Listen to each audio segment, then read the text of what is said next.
Cette vidéo a pour objectif de vous montrer comment configurer un parcours. Après avoir double-cliqué sur l'icône parcours qui se trouve dans les ressources de l'espace d'activité, nous arrivons sur ce bloc d'information générale. Ce bloc d'information générale est constitué de deux sous-blocs. Sur la gauche, le sommaire, au centre et à droite, le bloc d'information générale.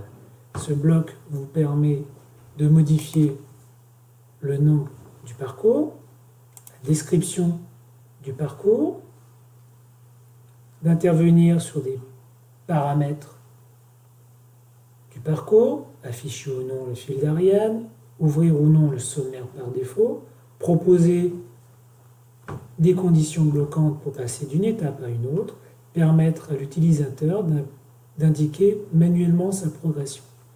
En effet, un utilisateur va dans un parcours visualiser sa progression à travers une barre.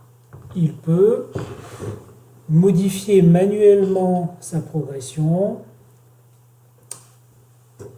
en revenant à zéro sur les étapes du parcours qu'il souhaite réaliser à nouveau. Enfin, en haut, vous aurez accès au tableau de bord qui vous permettra de visualiser les différentes étapes réalisées par les stagiaires, de sauvegarder, de publier, de revenir au parcours. Vous voyez actuellement, le parcours est non sauvegardé. Vous pouvez masquer le bloc de présentation pour ensuite arriver aux différents blocs constitutifs du parcours. Le bloc qui nous est proposé, intitulé sans nom, est la racine, on va l'appeler comme ça, c'est la racine de notre parcours. Toutes les étapes qui vont être à la suite ajoutées au parcours partiront de cette racine.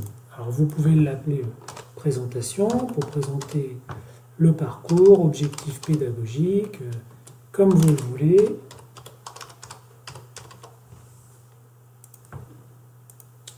Voilà. On peut y apporter une description. Dans cette description, vous voyez qu'à chaque fois, on est sur un bloc qui permet d'avoir du texte enrichi. Donc on peut y ajouter des vidéos, des liens hypertextes, et on a de nombreuses fonctionnalités qui sont identiques à celles que l'on peut trouver dans Word par exemple.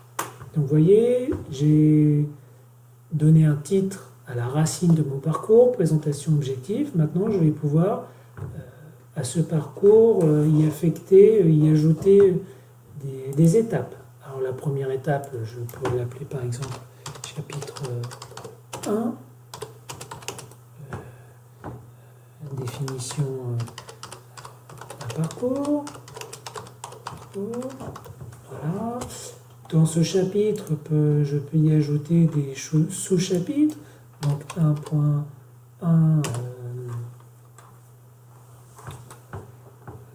à quoi sert un parcours. Enfin, vous voyez la philosophie, on peut rajouter des sous-étapes de différentes manières pour rentrer sur un grain pédagogique de plus en plus fin. Et à chaque fois que vous voulez ajouter une étape supplémentaire au parcours, ajouter un 2, vous cliquez ici. Puis à rajouter un autre chapitre, vous revenez à la racine et vous pouvez avoir un chapitre 2.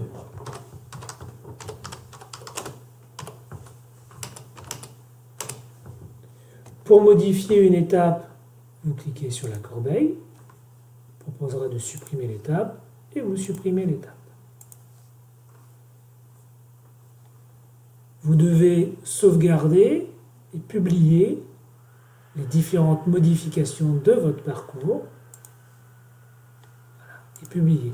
Le fait de publier votre parcours va rendre visible ce parcours à l'ensemble des utilisateurs d'un espace d'activité.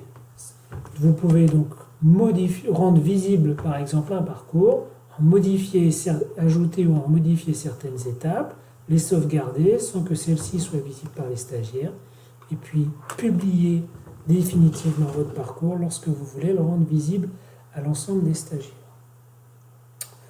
Nous avons vu dans cette vidéo comment configurer un parcours à partir du bloc d'information générale qui vous permet de donner des informations et de paramétrer du parcours, comment créer des étapes, à l'intérieur de ces étapes, comment enrichir ces étapes avec du texte, avec des vidéos, les éléments nécessaires au parcours.